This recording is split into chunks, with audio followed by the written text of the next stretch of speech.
Hello there, what time is it where you are? Still tossing and turning, unable to sleep? I'm here to spin you a tale that might just lull you into the deepest slumber you've ever had. I'm always curious to know where you all are listening from. Drop a comment with your location and the time there, would you? It's amazing to see our little global community come together through these stories. Now, dim the lights, maybe switch on a fan for that gentle background hum, and let's dive into tonight's journey. Tonight, we're not venturing into a vampire's lair or a haunted castle, but something perhaps even stranger. The real-life laws of medieval Europe. Your journey begins in the dusty heart of your village square, where the air is thick with the scent of straw and the murmurs of a crowd gathered for a trial that defies all reason. You stand among your neighbours, your coarse wool tunic scratching against your sunburned skin, your bare feet sinking into the cool, packed earth as you watch, wide-eyed. A pig led before the manorial court is accused of a crime that sends a shiver through your bones. The death of a neighbour's infant, a tragedy that has left the village whispering in fear and sorrow. The year is 1386, and you're in Falaise, France, your heart pounding as the pig is treated not as a beast, but as a moral criminal. Dressed in tattered human clothes, a mockery of justice that makes your stomach churn. The Lord's steward, his face stern under a fur-lined cap, reads the verdict with a voice as cold as the winter frost, and the crowd around you falls silent. Their faces a mix of solemnity and unease. The pig's execution is no private affair. It's a public spectacle, the creak of the gallows cutting through the air like a warning. You've slaughtered pigs for winter stores, felt their warm blood on your hands as it pooled in the dirt. But this is different, a ritual meant to show that even beasts are bound by God's law. You overhear tales from a weathered traveller who passed through last market day. Stories of other animal trials that make you question the world you live in. In 1457, in Savigny, a sow and her 6 piglets were tried for killing a child. The sow was hanged, her body swaying in the wind like a grim banner, but the piglets were spared, the court deeming them too young to bear guilt. You shake your head, your hands trembling as you think of your own children, their bellies empty, their feet bare against the cold, and wonder why pigs receive such careful judgment when your pleas for a lighter workload or a scrap of mercy go unheard. Years later, in 1750, you hear of a donkey in a nearby town, tried alongside a human for an unspeakable act.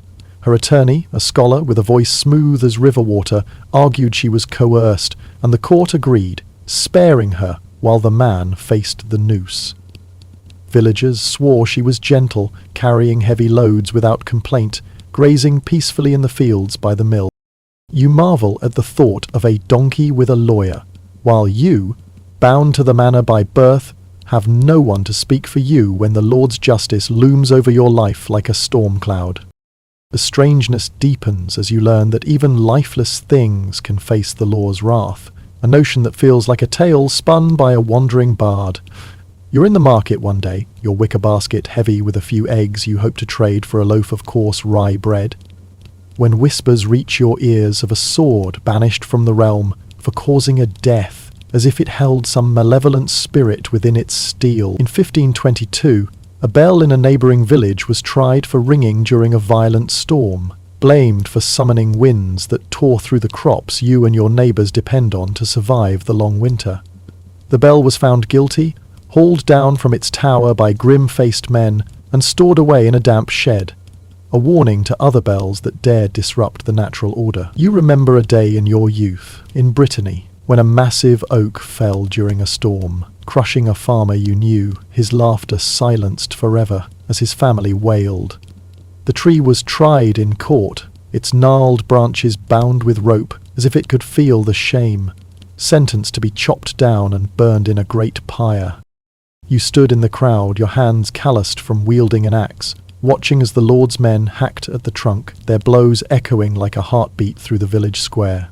The ritual was meant to restore the balance God demands, but you felt a pang of unease, wondering why the law cares so much for trees and bells, when your own struggles, your wife's lingering fever, your son's hunger that keeps him awake at night, go unnoticed by the Lord or his stewards. These trials seem like tales from a fevered dream, but to your village, they're as real as the rain that soaks your barley fields or the frost that bites your fingers in winter.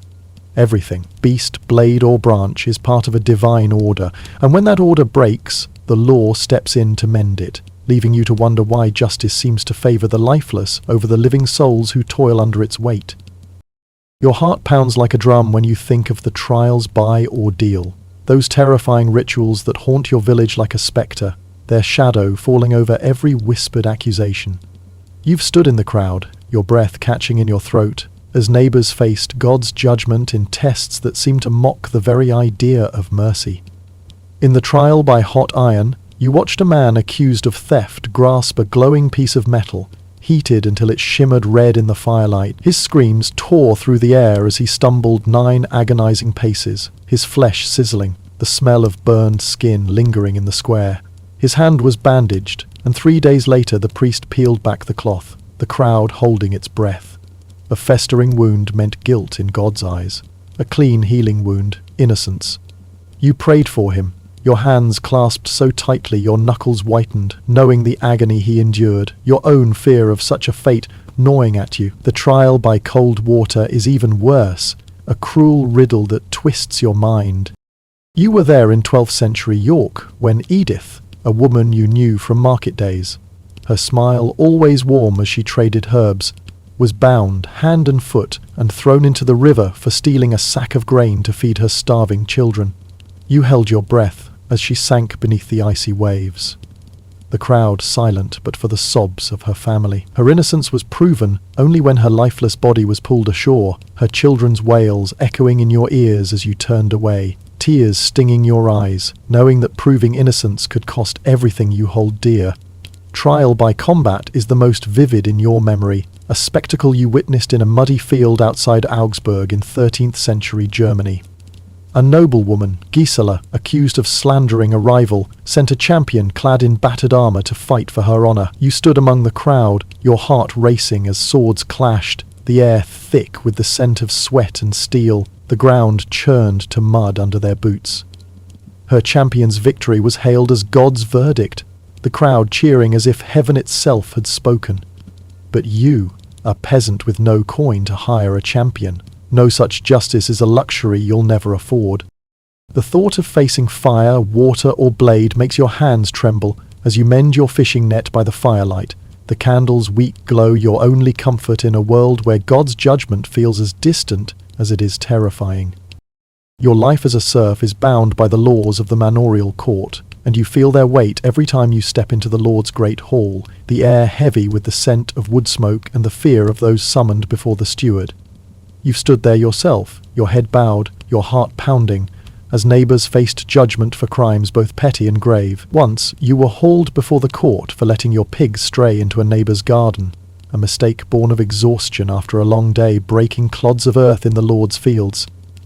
The steward's cold gaze made you feel smaller than the dirt under your nails, and the fine, a week's worth of grain, left your family eating watery gruel for days, your children's hungry eyes haunting you. The villagers' stares burned into you, judging your carelessness, and you vowed to watch your livestock more closely, though weariness makes such promises hard to keep. More serious offences bring fates you dread, their stories whispered around the village fire. You knew Pierre, a fellow serf in 13th century Normandy, who fled the manor under cover of night, his heart set on a free life in a distant city where the air didn't taste of servitude. He was caught, dragged before the Lord in chains, and branded on the forehead with a hot iron, the scar a permanent mark of his defiance. You saw him weeks later, his eyes hollow, the brand drawing stares and whispers wherever he went, a warning to you and every serf that freedom is a dream with a brutal cost. You've heard of worse, floggings that leave backs bloody, the whip's crack echoing like thunder, or the stocks, where sinners endured days of jeering, pelted with mud and rotten scraps. In 14th century Provence, you watched your friend Martin flogged for poaching rabbits from the Lord's forest, his cries piercing the air as the whip fell, the crowd silent but for the Lord's men counting each lash. His crime was born of hunger, like the times you've eyed the Lord's game, your stomach growling as you passed the forbidden woods. The punishment wasn't just for Martin, but for all of you, a reminder that the Lord's land is sacred, and your place is to serve, not to take. You've seen others in the stocks, like Elsa in 12th century Bavaria, accused of gossiping about the Lord's illicit affair. She stood for 3 days, her head and hands locked in the wooden frame, mud and insults raining down as neighbours jeered. You looked away, ashamed for her, knowing a careless word could land you in the same place. The law's cruelty cuts deepest when you see its unfairness, a truth that gnaws at you like the cold that seeps through your cottage's walls in winter. You know nobles like Baldwin, who in 14th century Flanders killed a peasant in a drunken brawl, his blade slicing through the man's chest over a spilled tankard in a smoky tavern. He paid a small fine to the widow, a handful of coins tossed as if a life were worth so little, and the matter was forgotten, his status a shield you can't afford. But you, a peasant, face a different fate. You shudder remembering Jan, your neighbour, hanged for stealing a chicken from the lord's estate to feed his starving children. His body swung from the gibbet at the village's edge, a grim warning you pass daily on your way to the fields, your heart heavy with the injustice of a world where a noble's violence is a trifle, and your desperation is a capital crime. The wealthy have escapes you can't dream of, like the benefit of clergy, a privilege that mocks your illiteracy. You heard of Robert, a nobleman's son in 14th century Oxford, who stole silver from a merchant, but saved himself by reciting a Latin psalm, the next verse, proving his clerical status. He was sent to a church court, where his punishment was mere months of prayers and fasting, not the gallows that awaited others. You, unable to read a single letter, have no such escape. When Thomas, a farmer you knew in Kent, was accused of stealing grain to keep his family from starvation, he had no Latin to save him, no noble patron to plead his case. His hand was severed, the axe's thud echoing in the square, and you saw him later, struggling to plough with one hand, his family sinking deeper into poverty, their faces gaunt with hunger. The law is a heavy yoke for you, while nobles slip through its grasp like eels. You've heard of Isabella, a noblewoman in 15th century Castile, who killed a servant in a fit of rage, striking him with a candlestick over a spilled tray. Her punishment was a donation to the local church, a few coins to preserve her honour and freedom. But Diego, a peasant you knew, lost an ear for stealing apples from an orchard, his face marked forever for a handful of fruit, his shame a lesson you pass on to your children, as you warn them to steer clear of the Lord's lands. The market is another place where the law's strange hand falls, and you feel it every time you barter for your family's survival, your fingers counting the eggs in your basket with care. The assize of bread and ale sets rules you know by heart, as you weigh each loaf, suspicious of the baker's scales, fearing the deceit that could cheat your family of a meal. You've seen John of Strafford, a London baker in 1327, dragged through the streets on a rough wooden hurdle, his sawdust-filled bread hung around his neck like a noose as crowds pelted him with mud and jeered.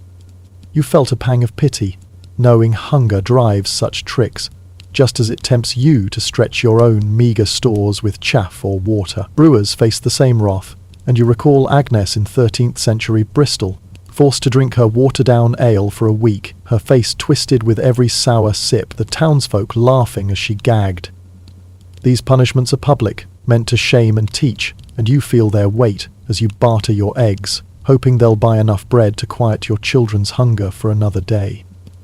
Debt laws are no kinder, their cruelty a blade that cuts deep. You've seen Guillaume, a neighbour, stripped naked in the town square after a failed harvest left him unable to pay his debts. His voice broke as he confessed his poverty, shivering under the eyes of the village, and you tossed a coin to help, though your own purse was nearly empty. The village rallied, their coins clinking together to save him, a rare moment of compassion born from a harsh law. You've learned to send your children away when borrowing grain, knowing debts can bind them if they witness the deal. You did this once, sending your daughter to fetch water from the stream as you bargained with a lender, your heart heavy with fear for her future if your crops fail again. In Nuremberg you heard of a merchant named Klaus, who sent his son to play in the courtyard during a loan agreement in the 15th century, sparing him a lifetime of debt when the family's fortunes crumbled. These laws aren't just about coin. They're about binding your village together, using shame and charity to weave a fragile net against ruin. Even the dead aren't spared, and you've heard tales that chill your blood, making you clutch your rosary tighter as you pray by the firelight.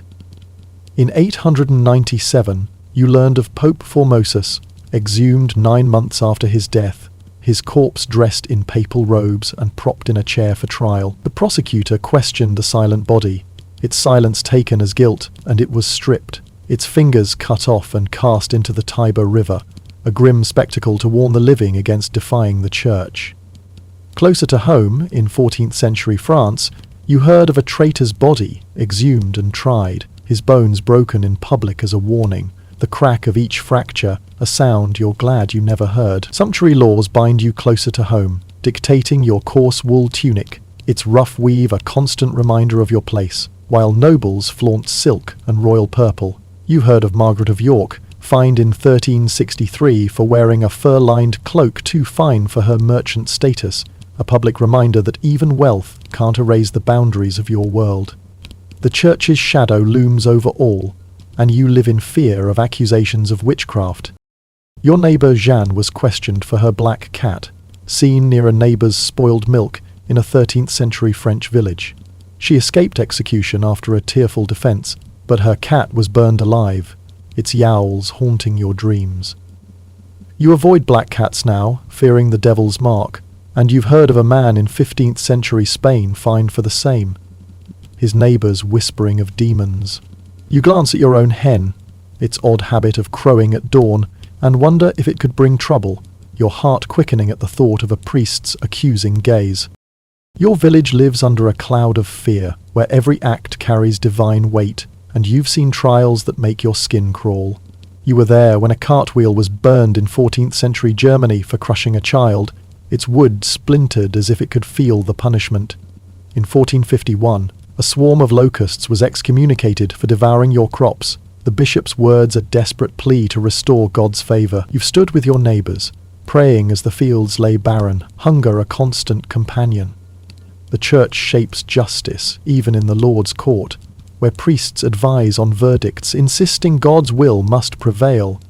You've seen Marie in 14th century Toulouse, accused of adultery after a neighbour's gossip, forced to walk barefoot through the town, her white shift a mark of shame, a candle trembling in her hands. Her penance was meant to cleanse her soul, but you saw the fear in her eyes, the same fear you feel when you pass the church, wondering if your own small sins, stealing a crust to feed your daughter, cursing the rain that ruined your barley, could bring God's wrath upon your head. You've heard of earthquakes in 14th century Tuscany, when a scholar was burned as a heretic, his books and body consigned to the flames to still the trembling earth. You prayed with your village, hoping the sacrifice would calm God's anger, but the ground shook again, and you wondered if any act could appease a heaven so distant. Why are these laws so strange, so cruel? You live in a world where chaos is a constant shadow, its presence as relentless as the wind that howls through your village's narrow lanes, carrying whispers of danger and despair. Wars burn villages to ash, their smoke rising like a funeral pyre, choking the air with the scent of charred wood and broken lives. You've seen raiders' torches light up the night, their flames licking at thatched roofs as screams pierce the darkness, leaving behind only ruins where homes once stood. Plagues sweep through, claiming neighbours with a silent, merciless hand, their bodies carted away under the cover of dusk, leaving you to wonder who will be next. Famines turn your fields to dust, a single failed harvest spelling starvation. Your children's hollow eyes haunting you as you ration out the last crumbs of bread. You've buried friends lost to fever, their faces pale and still, their laughter silenced forever. You've watched your crops wither under a merciless sun, the earth cracking like old leather, each stalk a prayer unanswered. Laws are your village's lifeline, fragile threads woven to hold it together when all else crumbles, a desperate attempt to impose order on a world that seems to defy it at every turn. They're not about fairness, but survival, keeping you bound to the Lord, the land, the church, their authority as unyielding as the stone walls of the manor. Punishing a pig or a bell isn't madness. It's a plea to restore God's order, to calm his anger before the next calamity strikes, be it a storm that floods your fields or a fever that claims your kin. You felt this in 14th century Tuscany, when the earth shook with a fury that toppled homes and buried families. and you stood with your neighbours, your hands clasped in prayer, watching a heretic's pyre burn, the flames licking the sky as you hoped this sacrifice would still the trembling ground. These laws, these spectacles, teach you to fear, to obey, to endure. Their lessons carved into your soul with every public flogging, every gibbet's creak. They're born of faith and desperation, a way to find meaning in a world where death is closer than hope, where every day is a battle to survive, under a sky that feels both watchful and indifferent. You've seen these lessons etched in pain and spectacle, each one a warning to keep your village whole. You remember Alice, a brewer in 14th century England, her face streaked with mud as she stood in the pillory for selling weak ale, the crowd jeering as they pelted her with rotten apples and clumps of dirt. You stood at the edge of the square, your heart heavy, knowing she watered her brew to stretch her barley, just as you've been tempted to do when your own stores ran low. Her shame was a lesson for all, a reminder that dishonesty threatens the fragile trust that binds your community. You've seen Thomas, a baker in London, dragged through the streets for mixing chalk into his bread. His underweight loaves hung around his neck like a chain of guilt. Children taunted him, their voices sharp as they ran alongside the hurdle, while adults whispered of his betrayal, their eyes narrowing as they clutched their own meagre loaves. You felt a pang of pity, knowing hunger drives such deceit, yet you also felt the weight of the law, its message clear. Betrayal of the community's trust is a crime against all. You felt the shame of Guillaume, a neighbour stripped naked in the town square after a failed harvest left him unable to pay his debts. His voice broke as he cried out his poverty, shivering under the cold gaze of the village, and you tossed a coin to help, though your own purse was nearly empty. The village rallied, their coins clinking together like a chorus of mercy, saving him from ruin in a rare moment of compassion, born from a cruel law. You felt the fear of Jeanne, accused of witchcraft for her black cat, its presence near a neighbour's spoiled milk enough to spark whispers of the devil. She escaped the stake, her tearful pleas swaying the priest, but her cat burned, its yowls echoing in your nightmares, a warning to keep your own animals beyond suspicion. These are not just punishments, but lessons, etched in pain and spectacle, designed to hold your village together when war, plague, and famine threaten to tear it apart. Your life is a tapestry of toil and fear, woven with the threads of these strange laws, each one a knot that binds you to the land and the Lord's will. You've stood in the fields at dawn, your hands blistered from the plough, the earth unyielding under your touch, knowing a single misstep, a stray pig, a missed day of labour, could land you in the Lord's court, your fate hanging on the steward's whim. You've whispered prayers in the cold stone church, the priest's eyes sharp as he scans the congregation, and you've wondered if your small sins, a curse muttered under your breath, a crust stolen to quiet your daughter's hunger, could draw his accusing gaze. You've bartered in the market, your fingers trembling as you count your eggs, wary of the law's watchful eye, knowing a baker's short weight or a brewer's weak ale could bring shame not just to them but to you if you're caught trading with them. You carry the stories of your neighbours like stones in your heart, Martin's flogging, his back raw from the whip for poaching rabbits to feed his family, Jan's hanging, his body swaying from the gibbet for stealing a chicken to quiet his children's cries, Edith's drowning, her innocence proven only by her lifeless body pulled from the river's icy grip. Each story is a weight, a reminder of the law's heavy yoke, its rules pressing down on you with every step you take, every choice you make. It's not just about rules, but about power, about keeping lords aloft in their stone halls while you, a serf, remain tethered to the earth, your life bound to the manor's fields like the roots of the barley you sow. You've seen the stark unfairness of this world, where nobles like Baldwin and Isabella walk free, their crimes washed away with coin or influence, while your neighbours pay for their hunger with blood and bone. You remember Baldwin, a knight in 14th century Flanders, who killed a peasant in a drunken brawl, his blade slicing through the man's chest over a smoky tavern. He tossed a few coins to the widow and the matter was settled, his status a shield as bright as his armour. But Jan, your neighbour, faced a different fate for a lesser crime, his life taken for a single chicken, his body a warning to you and every villager who passed the gibbet. You've heard of Isabella, a noblewoman in 15th century Castile who struck down a servant in a fit of rage, her candlestick cracking his skull over a spilled tray, and her punishment was a donation to the church, a handful of silver to preserve her honour, while Diego, a peasant you knew, lost an ear for stealing apples, his face marked forever for a moment's desperation. The benefit of clergy is another escape you can't fathom, a privilege reserved for those who can read Latin, a skill as distant to you as the stars. You heard of Robert, a nobleman's son in 14th century Oxford, who stole silver, but saved himself by reciting a psalm, his clerical status earning him a mild penance instead of the noose. You, illiterate and bound, have no such shield. When Thomas, a farmer in Kent, was accused of stealing grain, he faced the axe, his hand severed for a crime born of hunger, his family's future dimmed as he struggled to plough with one hand. The law is a chain that binds you, while nobles slip free. Their wealth and status a key you'll never hold. You've seen the church's hand in every verdict, its priests shaping justice with prayers and fear, their voices claiming to speak for God. You've stood in the church, your head bowed, as the priest preached of divine wrath, his words a warning that no sin goes unseen. You've seen Marie in 14th century Toulouse, accused of adultery after a neighbour's gossip, forced to walk barefoot through the town, her white shift a mark of shame, a candle trembling in her hands as she begged for forgiveness.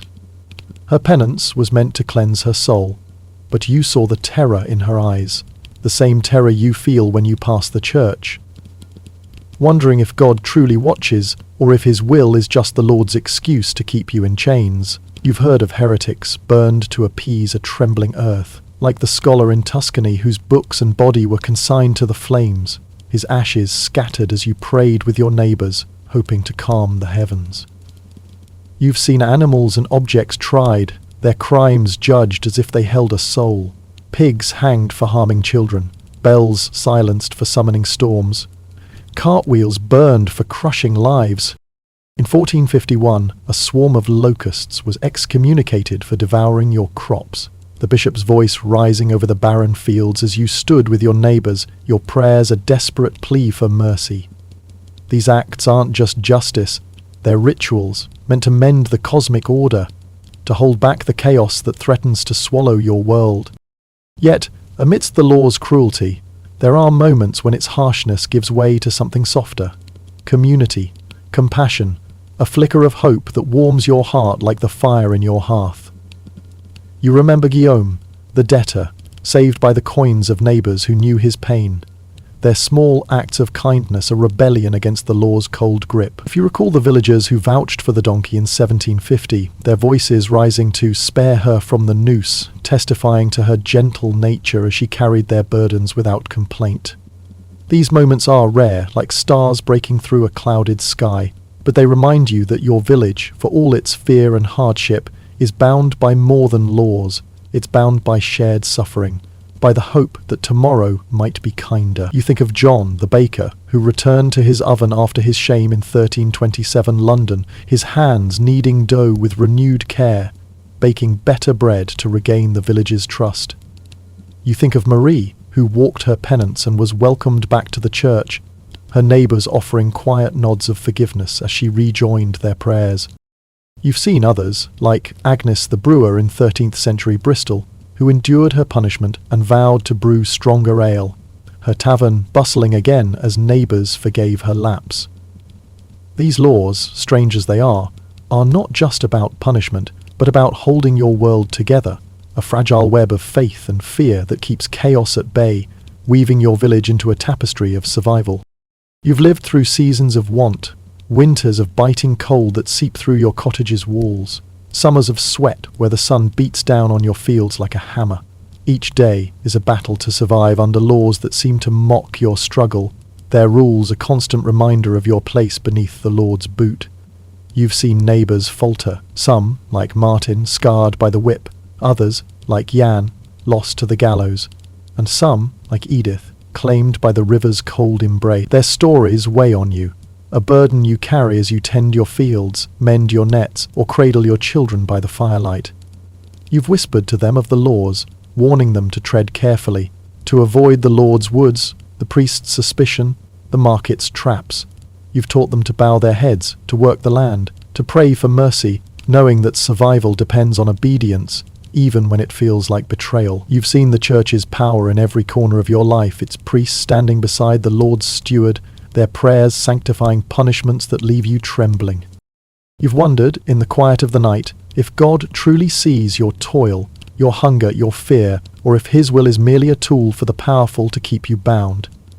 Yet, you hold fast to the small moments of grace, the neighbor who shares a loaf, the stranger who tosses a coin, the community that gathers to save one of its own. These are the threads that keep you going, the hope that binds your village as surely as the laws that constrain it. You've seen the law's reach extend beyond the living, touching even the dead in ways that chill your blood. You've heard of Pope Formosus, exhumed in 897, his corpse tried in a grotesque spectacle, his silence damning him as his bones were cast into the Tiber.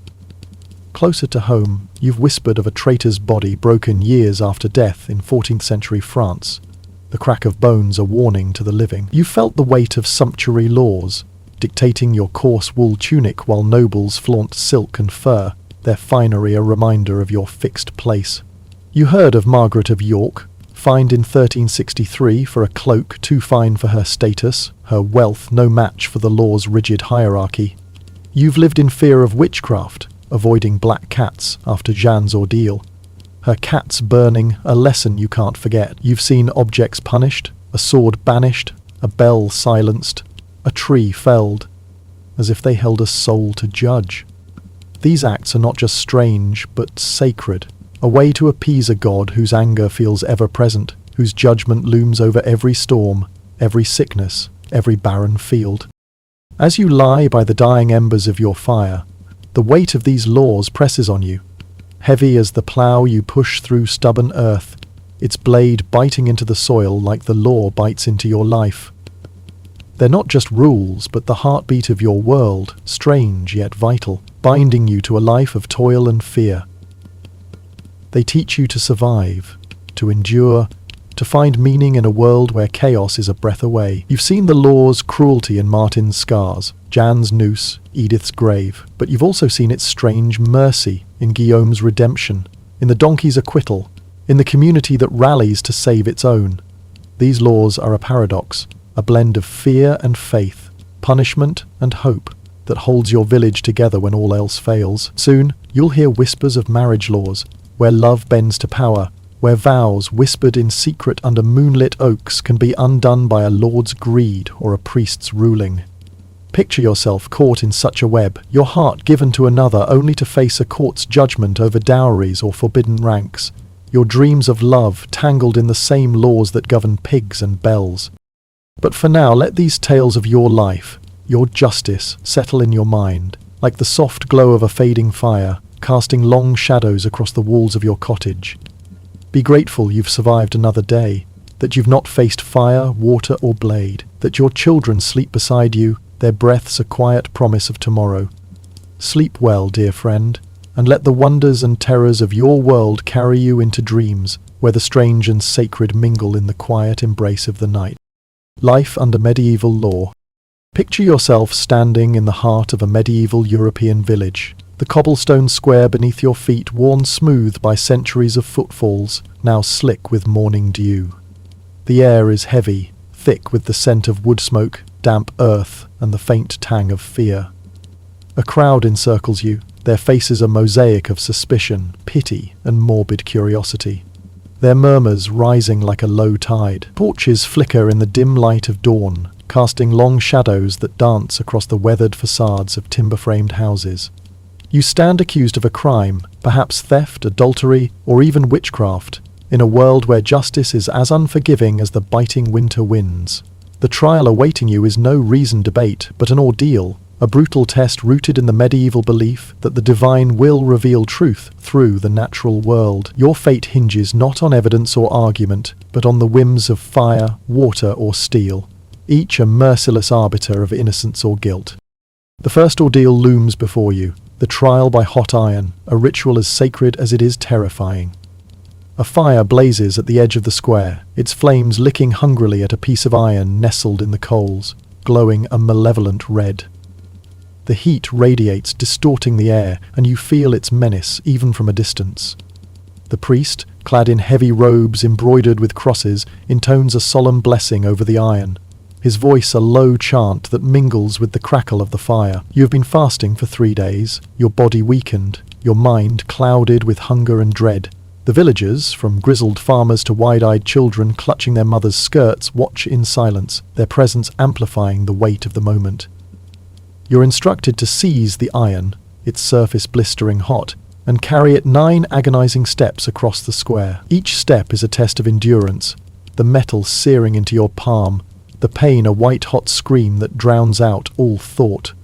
Your flesh blisters and chars, the smell of burning skin mingling with the smoke. When you finally drop the iron, your hand trembling, the crowd gasps, some crossing themselves, others whispering prayers. Your hand is wrapped in coarse linen bandages, the fabric rough against your raw wounds, and you're led away to wait 3 torturous days. When the bandages are removed, the verdict is clear. If the wound is healing cleanly, smooth and untainted, God has declared your innocence, a divine sign of your purity. But if the wound festers, swollen with pus and infection, you're branded guilty. The punishment could be anything from public flogging, the lash cutting into your back as the crowd jeers, to execution, your life snuffed out under the weight of divine condemnation. Alternatively, you might face the ordeal by boiling water, a trial no less harrowing. A cauldron sits at the center of the square, its contents bubbling and hissing, steam rising like the breath of an angry beast. The priest blesses the water, sprinkling it with holy salt as he invokes God's judgment. You're told to plunge your hand into the scalding depths, to retrieve a small stone or ring, a task that feels like reaching into the heart of a furnace. The crowd leans forward, their eyes glinting with anticipation. You grit your teeth, your heart pounding, and thrust your hand into the water. The pain is immediate, overwhelming, as your skin blisters and screams, the heat seeming to consume your very bones.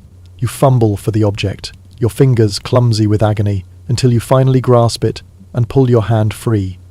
The crowd murmurs, some shouting accusations, others muttering prayers for your soul. Your hand is bandaged, and again you wait 3 days, each moment a torment of pain and uncertainty. When the bandages are unwrapped, the crowd gathers once more, their faces a blur of judgment and fear. A healed hand proclaims your innocence, a miracle attributed to divine favor. But if the wound is angry and infected, you're deemed guilty, the water's verdict sealing your fate. The punishment could be exile, banishment to a life of wandering and scorn, or death by hanging, your body left to sway in the wind as a warning to others. For the gravest accusations, murder, treason, or heresy, you might face the ordeal by cold water, a ritual steeped in the belief that pure, blessed water will embrace the innocent and reject the guilty. You're led to a pond or river at the edge of the village, its surface dark and still, reflecting the overcast sky. The priest, standing solemnly at the water's edge, blesses the water with a cross and a prayer, his words heavy with the weight of divine authority. Coarse ropes are wound tightly around your wrists and ankles, biting into your skin, restricting your movement. The crowd watches, their silence oppressive, as you're thrown into the water. The cold is a shock, stealing your breath, the ropes making it impossible to swim. The medieval logic is cruel. If you sink, the water has accepted you, a sign of your innocence. But the icy depths might claim your life before you're pulled free. If you float, the water has rejected you, marking your soul as corrupted. The crowd gasps as you bob to the surface, their shouts of "guilty" ringing in your ears. Floating means condemnation, and you're dragged from the water only to face execution, perhaps by burning, the flames a final purification of your supposed sins. The irony is brutal. Innocence might mean drowning, while guilt offers a fleeting chance to live, only to meet a harsher fate. These ordeals are not mere legal proceedings, but sacred rituals, deeply rooted in the medieval worldview that the natural world, fire, water, even the earth itself, reflects God's will. The trials take place in sacred spaces, often within the stone walls of a church or a grove marked by ancient oaks, the air thick with the scent of incense and the weight of divine judgment. Before the ordeal, you're subjected to a grueling preparation. Days of fasting that leave you lightheaded, your stomach gnawing at itself. Hours of kneeling on cold stone floors during special masses, your prayers for mercy mingling with the priest's chants. The entire village gathers, from weathered elders to curious children, drawn to the spectacle like moths to a flame. It's not just about your guilt or innocence. It's a public display of power, a reminder of the Church's dominion over souls and the Lord's authority over bodies. The crowd's presence amplifies your dread, their eyes boring into you, judging you before the ordeal even begins. You feel the weight of their expectations, their whispers like a chorus of doubt, accusing you of sins you may or may not have committed. The psychological burden of facing a medieval ordeal is an unrelenting force, as oppressive as the stone walls of the church where your fate will be decided. You stand in the village square, your body trembling not just from the chill of the morning air, but from a deep, gnawing fear that seeps into your bones. Your mind is a tempest, racing with thoughts of divine judgment, each one a sharp reminder of your mortality and fallibility. Every sin, real or imagined, every stolen glance, every whispered curse, every moment of envy or anger from your childhood rises like a spectre, convincing you that the elements themselves will lay bare your soul's darkest corners.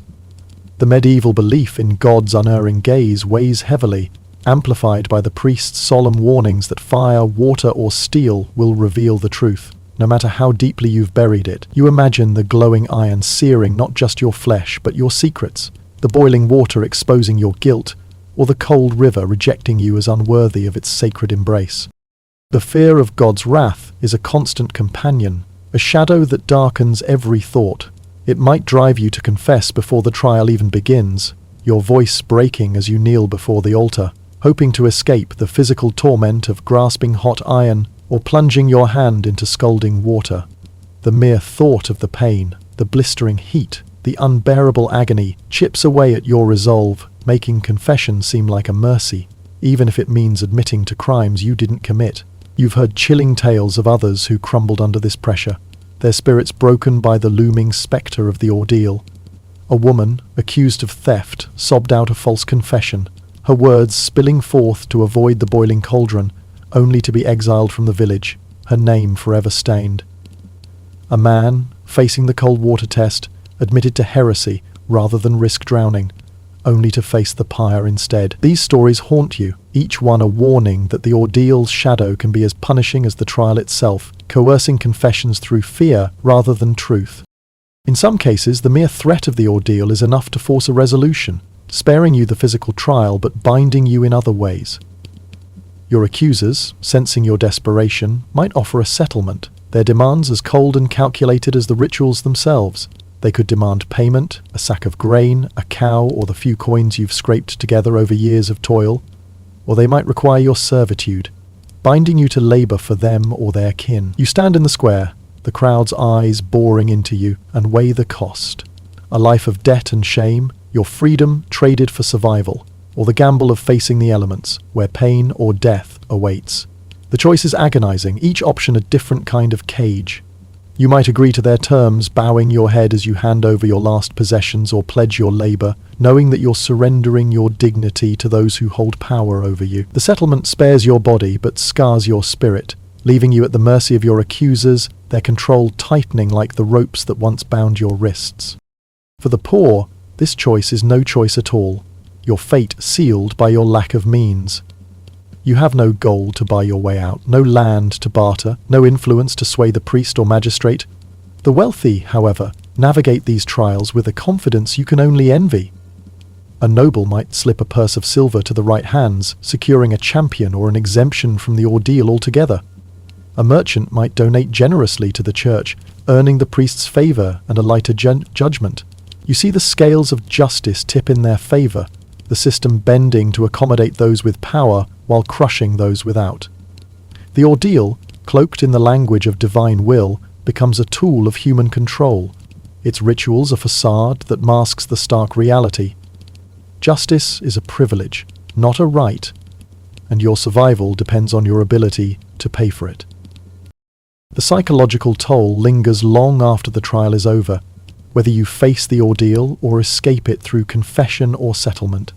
If you confess, the weight of your words, true or false, follows you, branding you as guilty in the eyes of the village.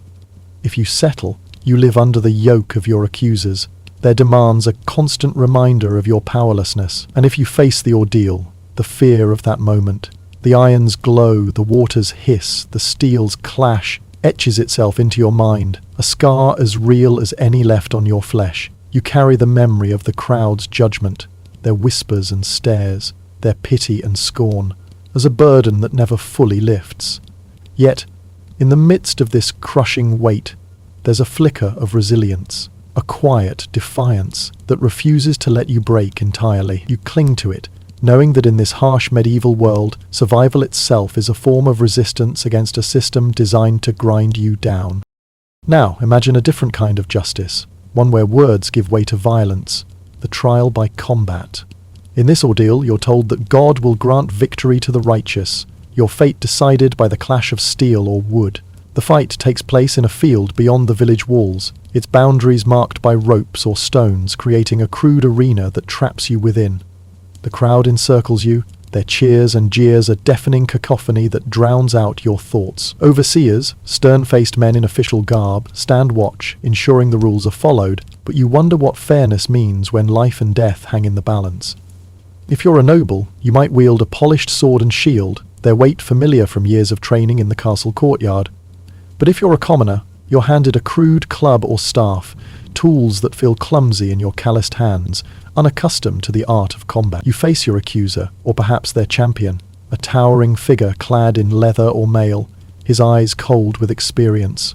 The fight is brutal, a flurry of blows that test your strength, skill, and will. You fight until one of you falls, dead, broken, or begging for mercy. If you triumph, the crowd sees it as God's blessing, your cause upheld as just. But defeat means not just physical ruin, but the stain of divine condemnation, your body and soul branded as guilty. If you're too frail, too young, or a woman, the system offers little mercy. You can't fight yourself, so you must find a champion to take your place. Wealthy nobles hire seasoned warriors, men whose skill with a blade is matched only by their loyalty to coin.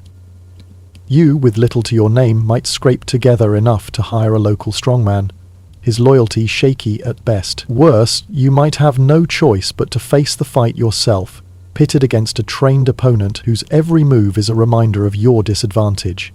These professional champions form a grim trade, fighting for whoever pays, heedless of justice or truth. You see the imbalance clearly. The rich secure victory through gold, while you're left to chance or desperation, your life a pawn in a game rigged against you. As a woman, the odds are even more daunting. The system, built on physical might, offers you little recourse. You might pin your hopes on a male champion, but his commitment depends on your ability to pay or persuade. In rare cases, you're allowed to fight, but the rules mock your chances. Accused of a crime like killing your husband, you might stand in a pit waist deep in mud, one arm bound behind you while your male accuser moves freely, his weapon gleaming in the sunlight. The crowd's laughter stings as much as the odds stacked against you. Their jeers a reminder of your place in a world that values strength over justice. You swing your weapon, a staff or a short blade, with desperate force, but the outcome feels inevitable. Survival is unlikely.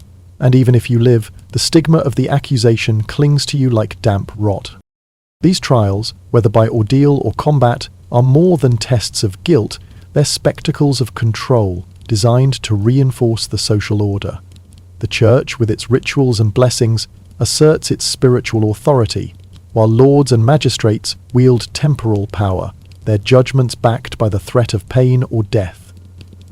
You feel the weight of a system that binds you to your place, where justice bends to the will of the powerful. The crowd, too, plays its role, their presence a reminder that your fate is not yours alone, but a public lesson, a warning to others who might defy the established order. Yet, amidst the cruelty, you sense the resilience of those around you. Ordinary people enduring extraordinary trials, their spirits unbroken despite the weight of a world that seeks to crush them. The ordeals and combats of medieval justice are not mere procedures, but elaborate rituals. each step meticulously choreographed to amplify their psychological and social impact. The village square, its cobblestones glistening with dew or mud, becomes a stage where the drama of divine judgment unfolds. Before the trial even begins, you're subjected to a public spectacle designed to strip you of agency and dignity. Your hands are bound with coarse hemp ropes that chafe your wrists, each knot a reminder of your vulnerability. A crier, his voice booming like thunder over the thatched rooftops, announces your alleged crime, be it theft, adultery, or the shadowy accusation of witchcraft, to the gathered throng. The church bells toll, their mournful peals reverberating through the village, summoning the faithful to witness what they believe is God's unerring verdict. The sound is both a call to judgment and a knell for your fate, each clang tightening the knot of dread in your chest. You're led through the streets, your head bowed, the crowd parting like a sea of judgment, their eyes boring into you with a mix of fear, scorn, and morbid fascination. Some whisper prayers, others spit curses, and a few cross themselves as if your mere presence taints the air. The ritual continues in the church, a cold stone edifice where candlelight flickers against walls adorned with faded frescoes of saints and sinners. You're forced to kneel before the altar, the stone floor biting into your knees, as the priest delivers a sermon heavy with Latin phrases you barely understand. His words, laden with authority, proclaim that God sees all, that the elements fire, water, steel will reveal the truth of your soul. You're compelled to confess your sins, real or imagined, in a public ritual that feels like a flaying of your spirit. Your voice trembles as you speak, the weight of the crowd's gaze pressing down on you, their whispers a constant undercurrent of judgment.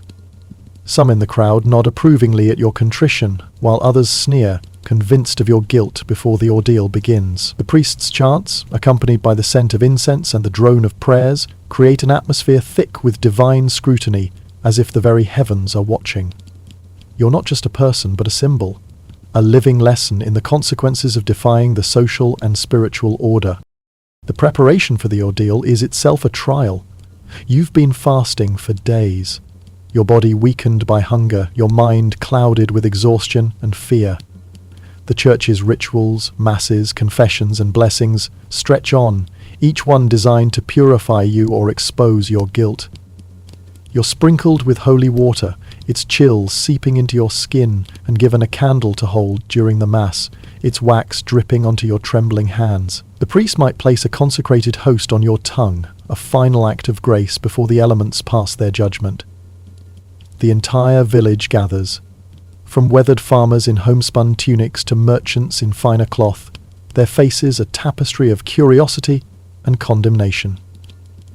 Children cling to their parents, their wide eyes drinking in the spectacle, learning early the cost of transgression. The crowd's presence is a pressure, a reminder that this is not just your trial but a communal event, a reinforcement of the church's authority and the Lord's power.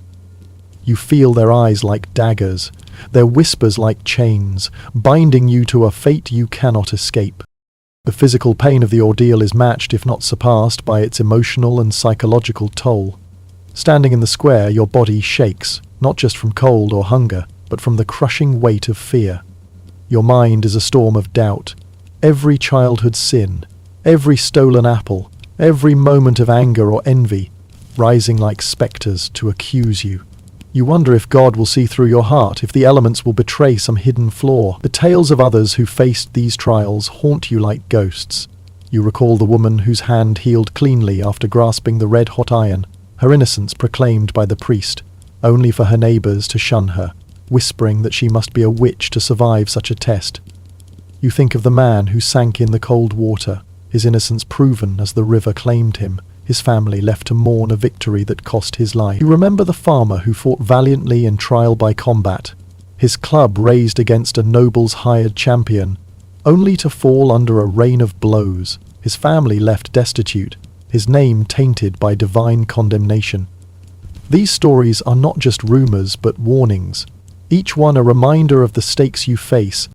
The thought of fleeing tempts you, slipping into the forest under cover of night, disappearing into the wilds, but the consequences are dire. Flight is seen as proof of guilt, and capture means certain death, your name cursed as a fugitive, your family branded with your shame. The forest, with its wolves and bandits, offers no true refuge, only a different kind of peril. The threat of the ordeal itself is often enough to force a resolution before the trial begins. Your accusers, sensing your desperation, might offer a settlement, demanding payment, land, or even servitude to withdraw their claim. You stand in the square, the crowd's eyes upon you, and weigh the cost. A life of debt and shame, your freedom traded for survival, or the risk of fire, water, or steel. If you're poor, the choice is no choice at all. Your fate sealed by your lack of means. You might sell your only cow, your last scrap of land, or bind yourself to years of labor to appease your accusers. The wealthy, however, navigate these trials with ease, their gold buying champions, bribes, or exemptions from the ordeal altogether. A noble might send a purse of silver to the magistrate, or a merchant might secure a priest's favor with a generous donation to the church. You see the injustice clearly, the way power tilts the scales, the system bending to favor those with wealth and influence. The church and lords speak of divine justice, but you know the truth. The system is a machine, grinding down the weak while elevating the strong. Its rituals a facade of divine will masking human control. You're powerless to change it, your voice drowned out by the weight of tradition and authority. Yet, for all their cruelty, these trials hold a strange, almost magnetic allure. They are moments of raw humanity, where fear, faith, and resilience collide in a spectacle that captivates the village. You see it in the faces of the crowd, the mother clutching her child tightly, whispering prayers for your soul as if your fate might influence her own. The old man, his face creased with years, nodding solemnly, as if he's seen this drama play out 100 times, each trial a variation on an ancient theme. The young boy, barely old enough to understand, staring wide-eyed, learning the cost of defiance in a world that demands obedience. The crowd is not just a backdrop, but a participant, their reactions shaping the narrative of your trial. Some weep for you, their tears a quiet act of empathy. Others jeer, their voices sharp with judgment, eager to see justice or vengeance served. You feel their energy, a current that both isolates you and binds you to them. A reminder that your fate is woven into the fabric of the community. Within yourself you feel a spark of defiance, a refusal to break despite the terror that grips you. The glowing iron, the boiling water, the cold river, the clash of steel, they are tests not just of guilt, but of endurance, of the stubborn will to survive in a world that offers little mercy. You draw strength from the stories of those who faced these trials before you. The woman who walked 9 steps with the hot iron, her hand unblemished, her head held high. The man who fought in combat, his body broken but his spirit unbroken, his defiance a legacy for his children. These trials, brutal as they are also a testament to the human spirit, to the resilience that persists even in the face of overwhelming odds. You cling to that spark, letting it guide you as you step toward the ordeal, your heart pounding, but your resolve steady. As you stand in the square, the priest's chants fading into the wind, you know this moment will define you. The air is thick with the scent of smoke and earth, the crowd's murmurs a constant hum, the elements waiting to pass their judgment. Whether you face fire, water, or steel, you're part of a larger story, one written in pain and power, in faith and fear. The rituals surrounding you, the crier's call, the church's blessings, the crowd's watchful eyes, are a reminder of the world you inhabit, a world where justice is as much a spectacle as it is a verdict.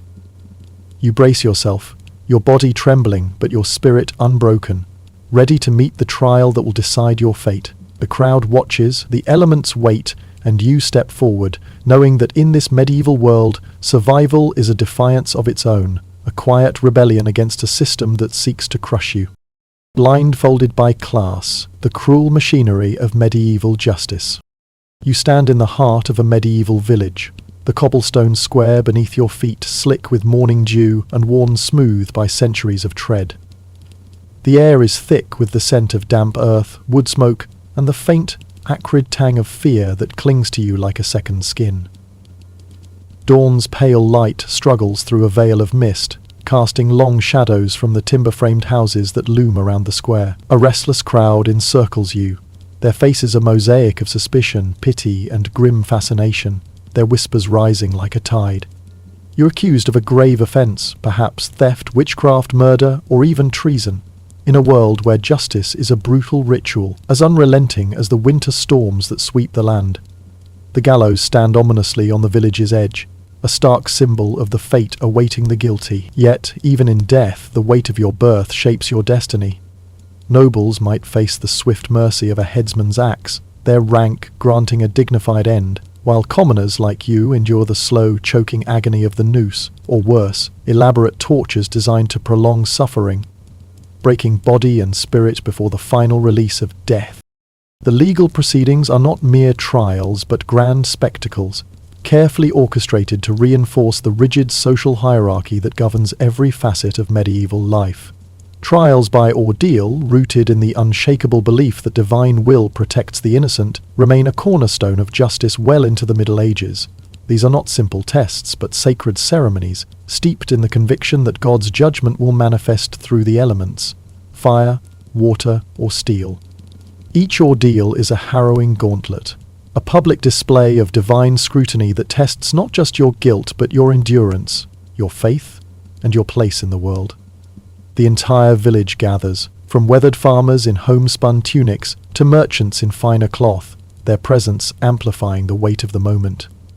Children cling to their mothers' skirts, their wide eyes drinking in the spectacle, learning early the cost of transgression. The church bells toll, their mournful peals a call to the faithful, summoning the community to witness God's verdict. The sound is both a summons and a warning, each clang tightening the knot of dread in your chest. In the ordeal of hot iron, you're commanded to seize a piece of metal, heated to a menacing red glow in a roaring fire at the square's edge. The iron's heat radiates like a living threat, distorting the air as the priest, clad in heavy robes embroidered with crosses, intones a solemn blessing over it.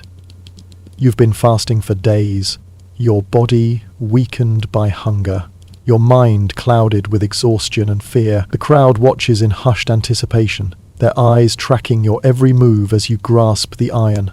The pain is immediate, a blinding torment that sears through your hand, your flesh blistering and charring with each of the 9 agonizing steps you must take across the square. Each step is a battle against collapse. The metal's heat a white-hot scream that drowns out all thought. The smell of burning flesh mingles with the smoke, and the crowd gasps, some crossing themselves, others whispering prayers or accusations.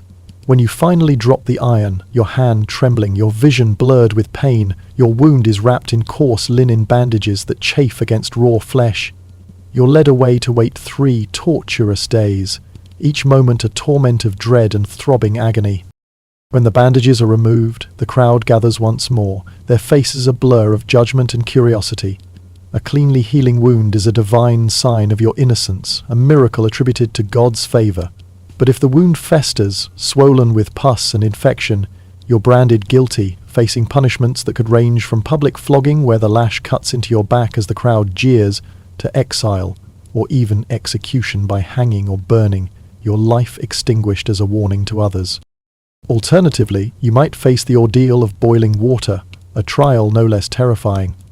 At the centre of the square, a cauldron simmers, its contents bubbling and hissing like an angry beast, steam rising in thick clouds. The priest blesses the water, sprinkling it with holy salts as his chants invoke divine judgment, his voice a low drone that mingles with the cauldron's hiss. You're instructed to plunge your hand into the scalding depths to retrieve a small stone or ring, a task that feels like reaching into the heart of a furnace. The crowd leans forward, their eyes glinting with anticipation, some shouting accusations, others muttering prayers for your soul. You grit your teeth, your heart pounding, and thrust your hand into the water. The pain is instantaneous, overwhelming, as your skin blisters and screams, the heat seeming to consume your very bone. You fumble for the object, your fingers clumsy with agony, until you finally grasp it and pull your hand free. The crowd's murmurs swell, a mix of awe and judgment. Your hand is bandaged, and you endure 3 days of torment, the pain a constant reminder of the trial's stakes. When the bandages are unwrapped, the verdict is clear. A healed hand proclaims your innocence, a divine reprieve. But if infection has taken hold, you're condemned, facing banishment to a life of wandering and scorn, mutilation or death by fire. The flames a final purification for your supposed sins. The ordeal of cold water is perhaps the most chilling of all. You're led to a pond or river at the village's edge, its dark surface reflecting the overcast sky, its stillness belying its danger. The priest stands solemnly at the water's edge, blessing it with a cross and a prayer, his words heavy with divine authority. Coarse ropes are wound tightly around your wrists and ankles, biting into your skin, restricting your movement. The crowd watches in oppressive silence as you're thrown into the water. The cold is a shock, stealing your breath, the ropes making it impossible to swim. The medieval logic is cruel. If you sink, the water accepts you as innocent, but the icy depths might claim your life before you're pulled free. If you float, the water has rejected you, marking your soul as corrupt. The crowd gasps as you bob to the surface, their shouts of "guilty" ringing in your ears. Floating means condemnation, and you're dragged from the water, shivering and gasping, only to face execution, perhaps by burning. The flames a public spectacle of your supposed damnation. The irony is brutal. Innocence might mean drowning, while guilt offers a fleeting chance to live, only to meet a harsher fate. These ordeals are far from equal in their application. Nobles and clergy, shielded by wealth, influence and sacred status, often evade them entirely. They might pay a fine, secure a priest's favour with a donation to the church, or leverage their connections to escape the trial altogether. When forced to face an ordeal, they're permitted to appoint champions, seasoned warriors paid to endure the fire, water or combat in their stead. These professionals, loyal only to coin, face the elements with a skill and detachment you can only envy. Commoners, however, have no such luxury. Your flesh and blood are the only currency accepted, your body the sole instrument of divine judgment. The disparity is stark. The powerful bend justice to their will, their gold and status a shield against suffering, while the powerless bear the full weight of the ordeal, their survival a gamble against impossible odds. The Church plays a complex and contradictory role in this system, offering sanctuary to some while condemning others to horrific fates. Its ecclesiastical courts, tasked with handling moral transgressions, heresy and witchcraft, operate with a zeal that borders on fanaticism. The Inquisition, a dreaded arm of the Church, refines interrogation and torture into a grim science, designed to extract confessions even from the innocent. Its methods are as ingenious as they are horrifying. The strappado, hoisting victims by their arms until shoulders dislocate. The rack, stretching bodies until joints tear apart. And thumbscrews, crushing fingers with excruciating precision. Each tool is wielded with a chilling efficiency, the torturer's faces impassive as they break body and spirit alike. The goal is not truth but submission, a confession that validates the Church's authority and the crowd's thirst for justice. Women, particularly those of low status, are especially vulnerable to accusations of witchcraft. A widow with land that neighbours covet, a healer whose remedies seem too effective, or an elderly woman with a sharp tongue might find herself dragged before church authorities, accused of consorting with demons. These trials are less about uncovering truth than about confirming preconceived guilt, a theatrical display of power that reinforces the Church's dominion. The accused witch faces an impossible choice: confess immediately and face burning at the stake, or deny the charges and endure torture until pain forces a false admission. The search for devil's marks, often nothing more than birthmarks, scars or moles, further tilts the scales. On a noblewoman, such marks might be dismissed as natural imperfections. On a peasant, they become irrefutable proof of supernatural corruption. The crowd gathered in the square or church watches these proceedings with a mix of fear and fascination, their presence a reminder that the trial is as much a public lesson as a judicial process. Imprisonment reflects these same class distinctions with brutal clarity. Noblewomen accused of sorcery might be confined in relative comfort, housed in private chambers with windows, provided with adequate food, clean clothing, and visits from family or clergy. Their interrogations, while rigorous, maintain a veneer of legal procedure, their status affording them a measure of dignity. Common women, however, are cast into dank, rat-infested dungeons, where the air is thick with the stench of decay and despair. They face deliberate deprivation, meagre rations crawling with vermin, icy cells that sack their strength, and the constant threat of assault by guards who see their prisoners as less than human. The psychological torment of isolation, coupled with the uncertainty of their fate, is as effective as physical torture in breaking their resolve. Sleep deprivation, enforced by the guards' taunts or the dungeon's relentless cold, clouds their minds, making confession seem like the only path to relief. The language of the courts reinforces this hierarchy in subtle but powerful ways. Nobles are addressed with elaborate titles: Lord, Lady, Sire, each honorific a reminder of their elevated status. Their crimes, when acknowledged, are cloaked in euphemisms. A nobleman who kills a peasant might be said to have corrected an insolent servant, or acted in righteous anger, transforming murder into an act of discipline. Peasants, by contrast, face the harshest descriptors. A farmer who poaches a rabbit from his lord's forest is branded a thief, a violator of sacred property. A woman who speaks sharply to her betters becomes a disturber of the peace, a challenger of divine order. This linguistic manipulation justifies severe punishments, framing them as necessary to preserve the social fabric. The crowd, hearing these terms, nods in agreement, their worldview shaped by the language of authority. Legal representation, a cornerstone of modern justice, is a privilege reserved for the wealthy. Nobles employ learned advocates, men versed in Latin and legal precedent, to navigate the complexities of court procedure, secure alibis, or challenge evidence with clever arguments. These advocates might find procedural errors to dismiss charges or summon witnesses to cast doubt on accusations. Peasants, often illiterate and untrained, face the court alone, expected to understand arcane Latin terminology and intricate rules they've never been taught. Their ignorance becomes a trap, their stumbling responses mistaken for guilt. A muttered defense or a failure to answer correctly is taken as proof of culpability. The court's machinery grinding forward without pause. The unrepresented defendant is like a lamb before wolves, their fate sealed by their inability to navigate a system designed to favor the powerful. The keeping of legal records further tilts the scales. Nobles maintain extensive documentation, deeds, charters, and precedents, crafted by scribes and preserved for future use. These records are powerful weapons, proving ancient privileges or establishing favorable patterns of judgment. A nobleman with a documented deed can easily dispossess a peasant family that has worked the same land for generations, their oral traditions dismissed as unreliable. Peasants, largely illiterate and unable to afford scribal services, rely on memory and custom, leaving them vulnerable to those with written proof. The lack of records renders their rights fragile, easily swept aside by the powerful, who wield paper as deftly as swords. Corruption is woven into the fabric of the legal system, an open secret with its own rituals.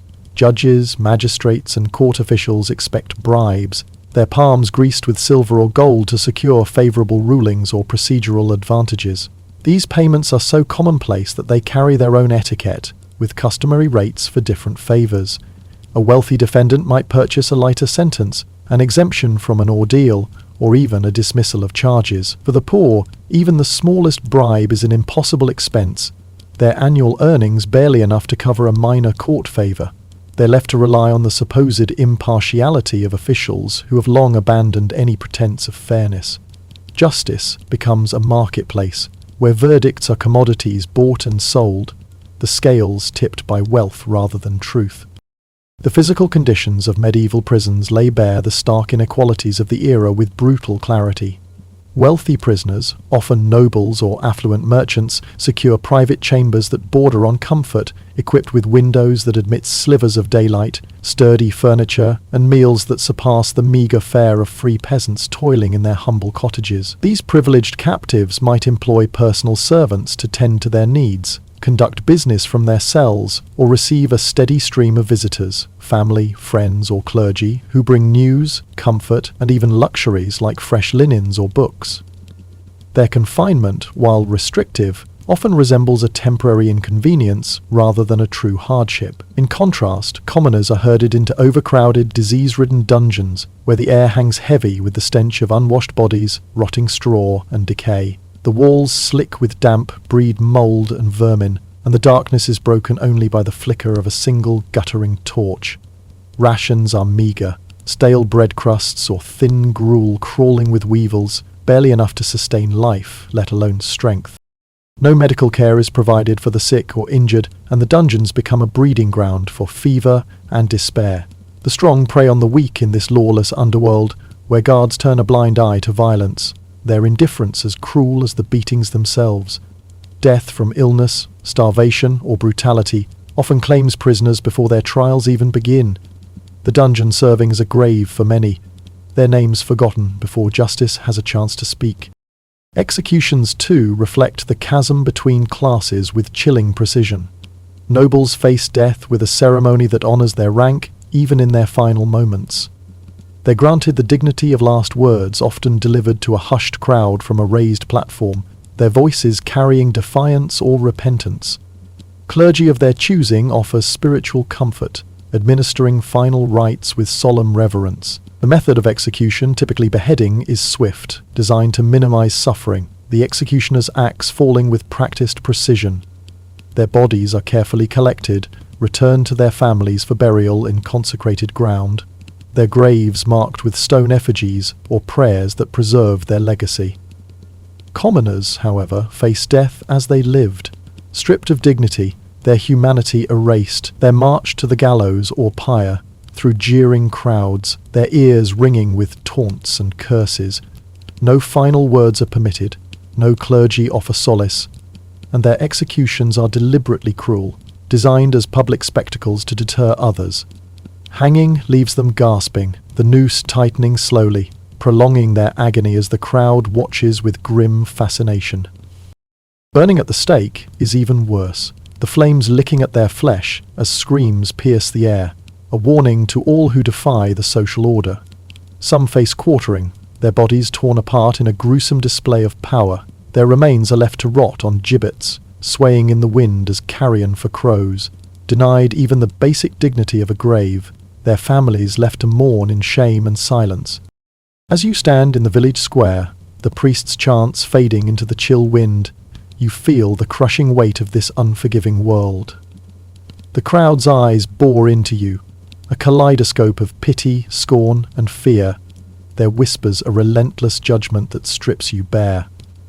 The elements, fire, water, or steel, wait to deliver their verdict, their power amplified by the sacred rituals that envelop them. You're led through the village, hands bound with coarse ropes that chafe your wrists. Your alleged crime, be it theft, witchcraft, or murder, proclaimed by a crier whose voice echoes over the thatched rooftops, branding you before the trial begins. The church, with its cold stone walls and flickering candles, is both a sanctuary and a tribunal, its authority absolute, its presence looming over every step of the process. You kneel before the altar, the stone floor biting into your knees, forced to confess sins, real or imagined, under the priest's stern gaze. Your voice trembles, each word a surrender of dignity, as the crowd outside murmurs, their judgment seeping through the walls. The preparation for the ordeal is a trial in itself. Days of fasting leave your body weak, your stomach gnawing with hunger. Endless prayers and blessings cloud your mind with exhaustion and fear, leaving you vulnerable to the trial ahead. The priest sprinkles holy water, its chill sinking into your skin, and places a consecrated host on your tongue, a final act of grace or condemnation before the elements pass their judgment. The psychological toll of this ordeal is as punishing as any physical torment. Your mind is a storm of dread, racing with thoughts of divine judgment. Each sin, every stolen apple from a neighbour's tree, every fleeting moment of envy or anger, feeling like a weight that could tip the scales against you. The medieval belief in God's unerring gaze haunts you, convincing you that the elements will expose every flaw, every hidden thought. The fear of God's wrath is a constant shadow, driving some to confess before the trial, hoping to escape the searing pain of hot iron or the scalding terror of boiling water. You've heard tales of those who broke under this pressure, their spirits shattered by the mere threat of the ordeal. A woman, accused of poisoning a well, sobbed out a false confession to avoid the boiling cauldron, only to be exiled, her name cursed by her neighbours. A man, facing the cold water test, admitted to heresy rather than risk drowning, only to face the pyre instead, his family left destitute. These stories linger like ghosts, each one a reminder of the stakes you face. The threat of the ordeal alone can force a settlement, your accusers seizing on your desperation to demand payment, land, livestock or coins or servitude binding you to their will. You stand in the square, the crowd's eyes upon you and weigh the cost. A life of debt and shame, your freedom traded for survival, or the gamble of facing the elements where pain or death awaits. For the poor, this choice is an illusion, your fate sealed by your lack of means. The wealthy, however, navigate these trials with ease, their gold-buying champions to face the ordeal, bribes to sway officials, or exemptions to avoid the trial altogether. Their power is a shield, while your vulnerability is a wound, exposed to the world's cruelty. Yet, amidst this unrelenting cruelty, there's a strange, almost magnetic allure to these trials. They are moments of raw humanity, where fear, faith and resilience collide in a spectacle that captivates the entire village. You see it in the faces of the crowd, the mother clutching her child tightly, whispering prayers for your soul as if your fate might echo her own. The elder, his face creased with years, nodding solemnly as if he's witnessed this drama unfold 100 times, each trial a variation on an ancient theme. The youth, barely old enough to grasp the stakes, staring wide-eyed, learning the cost of defiance in a world that demands obedience. The crowd is not just a backdrop, but a participant, their reactions shaping the narrative of your trial. Some weep, their tears a quiet act of empathy. Others jeer, their voices sharp with judgment, eager for justice or vengeance to be served. You feel their energy, a current that both isolates you and binds you to them, a reminder that your fate is woven into the fabric of the community. Within yourself, you feel a spark of defiance, a refusal to break despite the terror that grips you. The glowing iron, the boiling water, the cold river, the clash of steel, they are tests not just of guilt, but of endurance, of the stubborn will to survive. You draw strength from stories of those who faced these trials before, the woman who walked 9 steps with the hot iron, her hand unblemished, her head held high. The man who fought in combat, his body broken but his spirit unbroken, his defiance a legacy for his children. These trials, brutal as they are a testament to the human spirit, to the resilience that persists even in the face of overwhelming odds. As you brace for the ordeal, you're part of a larger story, one written in pain and power, in faith and fear. The struggles of the powerless, peasants, women, the poor, are not just personal battles but a quiet rebellion against an unjust system. The Church, with its rituals and blessings, asserts its spiritual authority, while lords and magistrates wield temporal power, their judgments backed by the threat of pain or death. The crowd plays its role, their presence a reminder that your fate is a public lesson, a warning to others who might defy the established order. Yet in their faces, you see resilience, a shared endurance that binds the community even in its cruelty. The injustices of medieval law, its arbitrary punishments, its class biases, its reliance on fear, plant seeds of change. Their roots nourished by the suffering of those who endure. One day, these seeds will grow into demands for fairness, due process and equality, challenging the systems that privilege the few over the many. As you face the fire, water or steel, you're not just a defendant, but a figure in a long, slow march toward a justice that serves all. In this moment, survival is defiance, a testament to the unbreakable spirit of those who endure a world designed to crush them. The rituals surrounding a medieval ordeal are not mere formalities, but a meticulously crafted theatre designed to amplify the trial's psychological and spiritual weight, transforming it into a spectacle of divine judgment. As the accused, you're thrust into a carefully choreographed sequence of events that strips you of agency and lays bare your vulnerability before the eyes of the village. The ordeal begins long before you face the elements, with a public procession that marks you as both victim and spectacle. Your hands are bound with coarse hemp ropes, the fibers biting into your wrists, each knot a physical reminder of your powerlessness. A crier, clad in a cloak of authority, strides ahead, his voice booming over the thatched rooftops, proclaiming your alleged crime, be it theft, witchcraft, or murder, to the gathered throng. His words, sharp and unyielding, brand you with shame, echoing through the narrow streets and drawing every villager from their homes. The church bells toll, their sombre, resonant peals cutting through the morning mist, a mournful summons to the faithful. Each clang is a call to witness God's verdict, a reminder that the divine is watching, and the sound tightens the knot of dread in your chest, as if the bells themselves are tolling for your fate.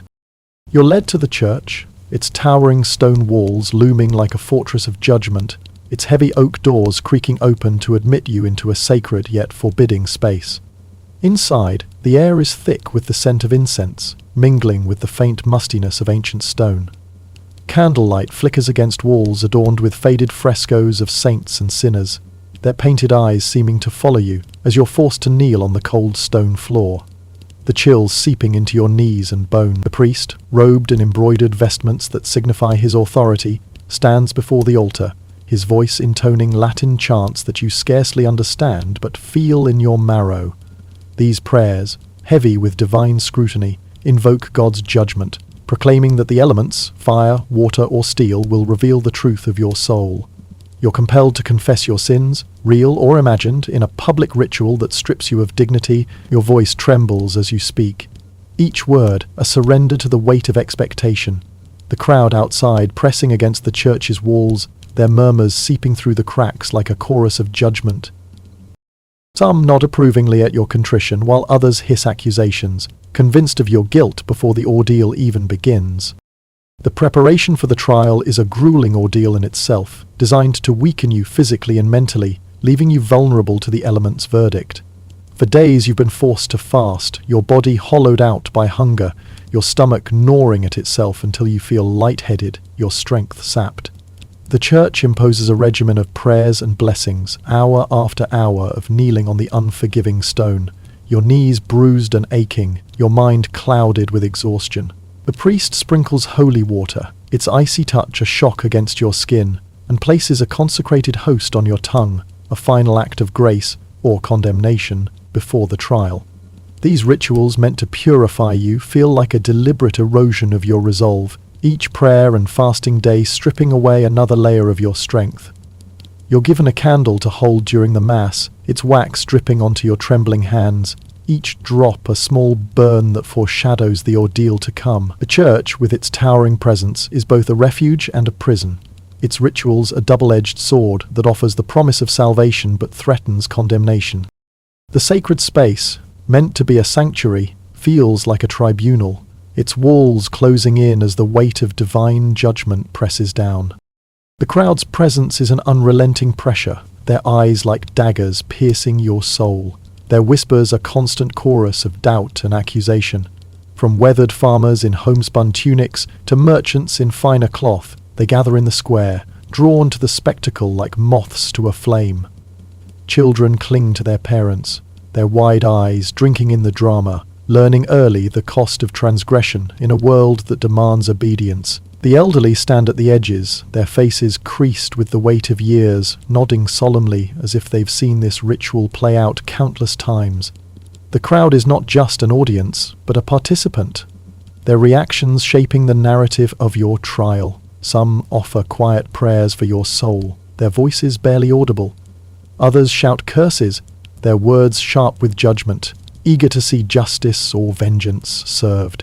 Their presence amplifies your dread. Their gaze is a mirror of the society that holds you in its grip, their expectations a prelude to the ordeal itself. You feel the weight of their scrutiny, each stare a reminder that your fate is not yours alone, but a public lesson, a warning to others who might defy the established order. The psychological toll of these rituals is crushing, a torment that rivals the physical pain of the ordeal to come.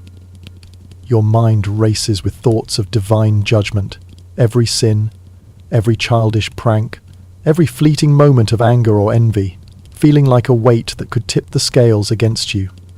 The medieval belief in God's unerring gaze haunts you, convincing you that the elements will expose every hidden flaw, every secret thought. The fear of God's wrath is a constant companion, driving some to confess before the trial, hoping to escape the searing pain of hot iron or the scalding terror of boiling water. You've heard chilling tales of those who broke under this pressure, their spirits shattered by the mere threat of the ordeal. A woman, accused of cursing a neighbour's crops, sobbed out a false confession to avoid the boiling cauldron, only to be banished, her name cursed as a pariah. A man, facing the cold water test, admitted to theft rather than risk drowning, only to face the gallows instead, his family left to bear his shame. These stories linger like ghosts, each one a reminder of the stakes you face. The rituals, with their relentless pace and sacred weight, are designed to break you before the trial begins. The fasting leaves you weak, your body trembling with hunger. The endless prayers cloud your mind with doubt and fear, each Latin phrase a reminder of your mortality. The crowd's whispers, the priest's chants, the crier's proclamations, they weave a tapestry of dread that envelops you, leaving you feeling small and exposed. The church, with its soaring arches and sacred relics, is both a beacon of hope and a fortress of judgment. Its rituals a paradox that offers salvation to the innocent but condemnation to the guilty, or those deemed guilty, by the whims of fate. As you stand in the square, the elements waiting to pass their verdict, fire glowing with menace, water hissing or still, steel gleaming with threat, you know this moment will define you, not just in the eyes of the village, where your fate will be whispered about for generations, but in the arc of history, where the struggles of the powerless, the peasants, the women, the poor, will one day reshape the very meaning of justice. The rituals, with their crushing weight, are a crucible, forging not just your fate, but the slow, painful birth of a world where fairness might one day prevail. The hidden laws of medieval knights. As twilight drapes your medieval village in a shroud of shadow, the air grows heavy with the scent of damp earth, wood smoke, and the faint, acrid tang of fear that clings to your skin like dew. The cobblestone streets, worn smooth by centuries of footfalls, fade into darkness, and the last rays of sunlight slip behind the thatched rooftops. You stand at the edge of the village square, your breath visible in the chill autumn air, your heart heavy with the knowledge that the setting sun ushers in not just night, but the iron grip of the village's curfew laws. These strange, unyielding regulations, rooted in the medieval conviction that darkness is the realm of sin and peril, govern every step you take after dusk. To venture out now, without the rare privilege of a wax-sealed exemption, is to risk being branded a lawbreaker, your fate ensnared in a tangle of legal and spiritual consequences. Your life, like that of every commoner, is bound by these nocturnal decrees, as oppressive as they are absurd, weaving a tale as old as the weathered stones of the church that looms over the village, its spire a dark silhouette against the fading sky. You're a farmer's daughter, your days consumed by toil, mending fences, fetching water from the well, tending to the livestock that sustain your family through the lean months. But as winter creeps closer, the days grow short, and the long nights stretch like an endless void. The tasks of survival, feeding the animals, repairing tools, drawing water from a well that freezes at dawn, spill into the forbidden hours of darkness when the curfew laws hold sway. Proclaimed by the village magistrate and sanctified by the priest's blessings, these laws forbid any movement after sunset unless you carry a special exemption, a parchment adorned with official seals that only the wealthy or well-connected can procure. To be caught abroad without one is to invite punishment, not just legal but spiritual, for the church preaches that the night belongs to devils, and honest folk have no place in its shadows. You've heard the tales whispered around the hearth. A neighbour, caught fetching water after dusk, was fined a month's wages, her family left to starve. A shepherd tending a sick lamb under moonlight was accused of witchcraft, his nocturnal wanderings deemed proof of consorting with dark forces.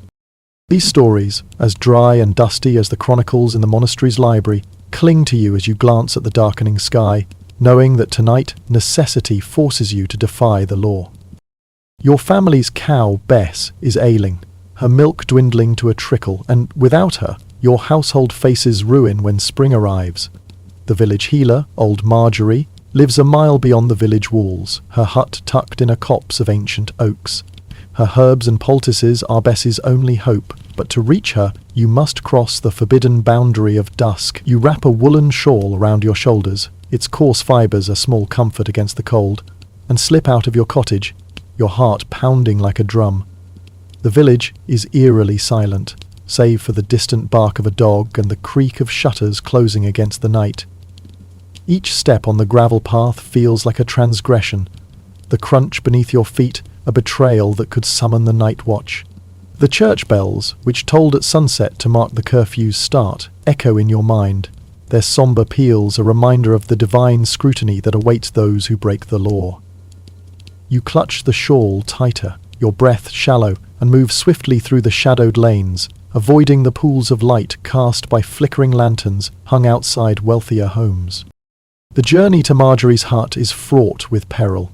The path winds through fields where the wind whispers through brittle stalks, and every rustle feels like the approach of the night watch, their staffs and lanterns a constant threat. You've seen them before, grim-faced men, cloaked in authority, patrolling the village with eyes sharp for any sign of movement. To be caught is to face a litany of punishments, a fine that would drain your family's meagre savings, a public flogging in the square where the crowd's jeers would sting as much as the lash, or worst of all, a trial by ordeal to prove your innocence. The church, ever vigilant, insists that those caught at night are tainted by sin, their souls in need of purification. If apprehended, you'd be dragged to the monastery's chapel, a cold stone sanctuary lit by guttering candles, and forced to spend 3 sleepless nights in a vigil. Kneeling on the unforgiving floor, reciting prescribed prayers under the stern gazes of monks, you'd beg for divine forgiveness, your body aching, your mind heavy with exhaustion. Only after this spiritual cleansing, with your knees bruised and your voice hoarse from chanting, could you hope to restore your legal status and return to the village's grudging acceptance. The law and religion are inseparable, each violation a blemish on your soul, each punishment a ritual to appease both the magistrate's justice and God's wrath. The burden of these nocturnal laws grows heavier as winter deepens, the hours of darkness stretching longer, swallowing the fleeting daylight. The tasks of survival cannot be confined to the brief hours of sun, yet to perform them after dusk is to risk being labelled a criminal. Drawing water from a frozen well, feeding livestock in a barn lit only by starlight, or mending a broken fence to keep wolves at bay, yet the law sees them as defiant. The lawmakers, nobles and clergy, cloaked in their privilege, craft these rules from the warmth of their stone halls, blind to the realities of your life. They envision a society where honest folk retire at dusk, their nights spent in prayer, not labour, ignoring the fact that your family's survival depends on early mornings and late evenings. The curfew is a chain, binding you to an impossible rhythm, forcing you to choose between starvation and law-breaking. You think of your father, bent from years of toil, rising before dawn to plough fields, and your mother, weaving by candlelight to finish a cloth that might buy grain. Their lives, like yours, are shaped by the law's unyielding grip, each night a gamble against its decrees. The legal system's response is quintessentially medieval, rigid in its principles, yet riddled with arbitrary loopholes that favour the powerful. Rather than reform the curfew to reflect the needs of working folk, the authorities create a labyrinth of exceptions, each one a bureaucratic hurdle designed to keep the poor in their place. A merchant might secure a pass to travel at night, his purse heavy enough to sway the magistrate with a few silver coins. A noble's servant might carry a letter of exemption, its wax seal gleaming with authority, granting passage for urgent business that might be as trivial as delivering a message to a lover. But for you, obtaining such a document is a daunting task. You must petition a scribe whose quill scratches out your plea for a fee you can ill afford, then present your case to a magistrate who views your poverty with disdain. The process requires navigating a maze of approvals, each step a reminder of your low status. A single coin, enough to buy bread for a week, might be demanded for the parchment alone, and even then approval is not guaranteed. The bureaucracy is as punishing as the punishment itself, a deliberate tangle that ensures only the privileged can move freely under the stars, while you, a commoner, are bound to the hearth. These nighttime laws lay bare a profound disconnect between the ideals of the ruling class and the lived reality of the common folk. The lawmakers, Nobles in their fur-lined cloaks, clergy in their sacred vestments, craft regulations based on an idealized vision of a God-fearing society where darkness is a time for prayer and reflection, not work. They see night as a moral failing, a realm where only the wicked stir, ignoring the practical necessities that drive you to defy their decrees. The result is a system that criminalizes the very acts that keep your family alive, turning daily chores into potential crimes. A bucket of water drawn after dusk, a sick animal tended by moonlight, these become evidence of rebellion, proof of a tainted soul. Yet, for all their absurdity, these laws serve a purpose in the medieval world. They extend the reach of authority into the night, ensuring that no hour escapes the watchful eye of the church and state. They reinforce the social order, granting nobles and their kin the freedom to move while chaining peasants to their homes. And they offer a false sense of security, calming the fears of those who see danger in every shadow, even if the true threats, hunger, cold, or bandits, remain untouched by these decrees.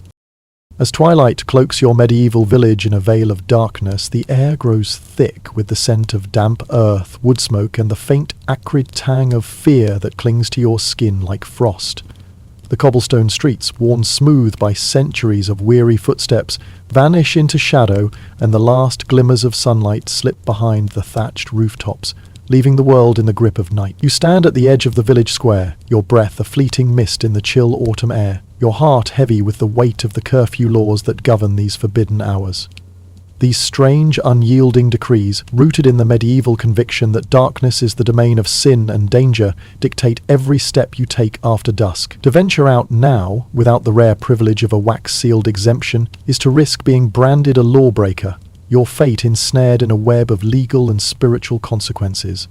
Your life, like that of every commoner, is bound by these nocturnal laws, as oppressive as they are absurd, weaving a tale as ancient as the weathered stones of the church that looms over the village, its spire a dark sentinel against the starless sky.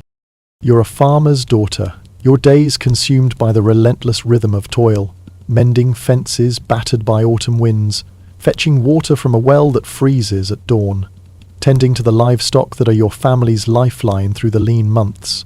But as winter creeps closer, the days shrink to a fleeting glow, and the long, bitter nights stretch like an endless void. The tasks of survival, feeding the animals, repairing tools, weaving cloth to trade for grain, spill into the forbidden hours of darkness when the curfew laws hold sway. Proclaimed by the village magistrate and sanctified by the priest's solemn blessings, these laws forbid any movement after sunset unless you carry a special exemption, a parchment adorned with official seals that only the wealthy or well-connected can afford. To be caught abroad without one is to invite punishment, not just legal, but spiritual, for the church preaches that the night belongs to devils, and honest folk have no place in its shadows. You've heard the tales whispered around the hearth, each one a dry chronicle in the monastery's archives, yet alive with the struggles of your people. A neighbour, caught fetching water after dusk, was fined a month's wages, her family left to starve. A shepherd, tending a sick lamb under moonlight, was accused of witchcraft, his nocturnal wanderings deemed proof of consorting with dark forces. A young mother, gathering kindling in the twilight, was forced to endure a public flogging, her cries echoing through the square. These stories cling to you as you glance at the darkening sky, knowing that tonight, necessity forces you to defy the law. Your family's cow, Bess, is ailing, her milk dwindling to a trickle, her breath shallow and laboured. Without her, your household faces ruin when spring arrives. The loss of her milk and calves a death sentence for your family's fragile existence. The village healer, old Marjorie, lives a mile beyond the village walls, her hut tucked in a copse of ancient oaks, their gnarled branches clawing at the sky. Herbs and poultices are Bess's only hope, but to reach her you must cross the forbidden boundary of dusk, stepping into the night's perilous embrace. You wrap a coarse woolen shawl around your shoulders, its fibres a small shield against the cold, and slip out of your cottage, your heart pounding like a drum in your chest. The village is eerily silent, save for the distant bark of a stray dog and the creak of shutters closing against the night's chill. Each step on the gravel path is a transgression, the crunch beneath your feet a betrayal that could summon the night watch. The church bells, which tolled at sunset to mark the curfew's start, echo in your mind, their mournful peals a reminder of the divine scrutiny that awaits those who break the law. You move swiftly through the shadowed lanes, avoiding the pools of light cast by flickering lanterns hung outside wealthier homes, their glow a privilege you cannot claim. The journey to Marjorie's hut is a gauntlet of fear. The path winds through fields where the wind whispers through brittle stalks, each rustle a potential threat. The scurry of a fox, the snap of a twig, or the approach of the night watch, their staffs and lanterns a constant menace. You've seen them before. Grim-faced men, cloaked in the authority of the magistrate, patrolling the village with eyes sharp for any sign of movement. Their lanterns cast long, wavering shadows, and their voices carry warnings of the penalties for curfew breakers. A fine that would drain your family's meagre savings. A public flogging in the square where the crowd's jeers would cut deeper than the lash. Or, worst of all, a trial by ordeal to prove your innocence. The church, ever vigilant, insists that those caught at night are tainted by sin, their souls in need of purification. If apprehended, you'd be dragged to the monastery's chapel, a cold stone sanctuary lit by guttering candles, and forced to spend 3 sleepless nights in a vigil. Kneeling on the unforgiving floor, reciting prescribed prayers under the stern gazes of monks, you'd beg for divine forgiveness, your body aching, your mind heavy with exhaustion and fear. Only after this spiritual cleansing, with your knees bruised and your voice hoarse from chanting, could you hope to restore your legal status and return to the village's grudging acceptance. The law and religion are inseparable, each violation a blemish on your soul, each punishment a ritual to appease both the magistrate's justice and God's wrath. The burden of these nocturnal laws grows heavier as winter tightens its grip, the hours of darkness stretching longer, swallowing the fleeting daylight. The tasks of survival cannot be confined to the brief hours of sun, yet to perform them after dusk is to risk being labelled a criminal. Drawing water from a frozen well, feeding livestock in a barn lit only by starlight, or mending a fence to keep wolves at bay, these are not acts of rebellion, but necessities. Yet the law sees them as defiant. The lawmakers, nobles in their fur-lined cloaks, and clergy in their sacred vestments, craft these rules from the warmth of their stone halls, blind to the realities of your life. They envision a society where honest folk retire at dusk, their nights spent in prayer, not labour, ignoring the fact that your family's survival depends on early mornings and late evenings. The curfew is a chain, binding you to an impossible rhythm, forcing you to choose between starvation and law-breaking. You think of your father, his back bent from years of ploughing fields, rising before dawn to tend the crops. Your mother, weaving by candlelight to finish a cloth that might buy grain. Your younger brother, barely old enough to carry a bucket, fetching water in the twilight to save time. Their lives, like yours, are shaped by the law's unyielding grip, each night a gamble against its decrees. The legal system's response is quintessentially medieval, rigid in its principles yet riddled with arbitrary loopholes that favour the powerful. Instead of reforming the curfew to reflect the needs of working folk, the authorities create a labyrinth of exceptions, each one a bureaucratic hurdle designed to keep the poor in their place. A merchant might secure a pass to travel at night, his purse heavy enough to sway the magistrate with a handful of silver coins. A noble's servant might carry a letter of exemption, its wax seal gleaming with authority, granting passage for urgent business. That could be as trivial as delivering a message to a tavern. But for you, obtaining such a document is a daunting task. You must petition a scribe whose quill scratches out your plea for a fee that could feed your family for a week, then present your case to a magistrate who views your poverty with disdain, his eyes lingering on your patched dress and calloused hands. The process requires navigating a maze of approvals, each step a reminder of your low status. A single coin might be demanded for the parchment alone, and even then approval is not guaranteed, the magistrate's mood as fickle as the autumn winds. The bureaucracy is as punishing as the punishment itself, a deliberate tangle that ensures only the privileged can move freely under the stars, while you, a commoner, are bound to the hearth. These nighttime laws lay bare a profound disconnect between the ideals of the ruling class and the lived reality of the common folk. The lawmakers, nobles with their titles and clergy with their sacred authority, craft regulations based on an idealized vision of a God-fearing society, where darkness is a time for prayer and reflection, not work.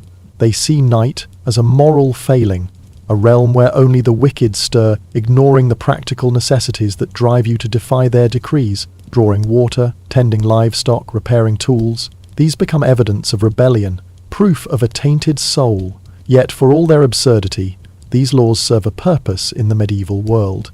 They extend the reach of authority into the night, ensuring that no hour escapes the watchful eye of the church and state. They reinforce the social order, granting nobles and their kin the freedom to move, while chaining peasants to their homes. And they offer a false sense of security, calming the fears of those who see danger in every shadow. Bandits lurking in the woods, wolves prowling the fields, or the devil himself whispering in the dark, while the true threats, like hunger and cold, remain untouched by these decrees. As you approach old Marjorie's hut, its outline barely visible in the moonlight, you feel the weight of this system pressing down, a suffocating force that threatens to crush your spirit. The healer, her face lined with years of wisdom and defiance, opens her creaking door and hands you a bundle of herbs wrapped in cloth, her eyes meeting yours with a knowing nod. She's seen countless others like you, driven to the shadows by need, their lives hanging by a thread. Her own existence is a testament to the law's cruelty. Her remedies, too effective for some, have drawn whispers of witchcraft, forcing her to live on the village's edge, far from the church's prying eyes. She's heard the accusations, the muttered curses from neighbours who fear her skill, yet she persists. Her defiance a quiet rebellion against a world that punishes knowledge. You thank her, your voice a hushed whisper, and clutch the herbs tightly in your shawl, their faint, earthy scent a lifeline for Bess. The return journey is even more perilous, the darkness deeper now, the path shrouded in a mist that clings to your skin. A lantern's glow bobs in the distance, the night watch, their footsteps heavy on the gravel, their voices carrying warnings of the penalties for curfew breakers.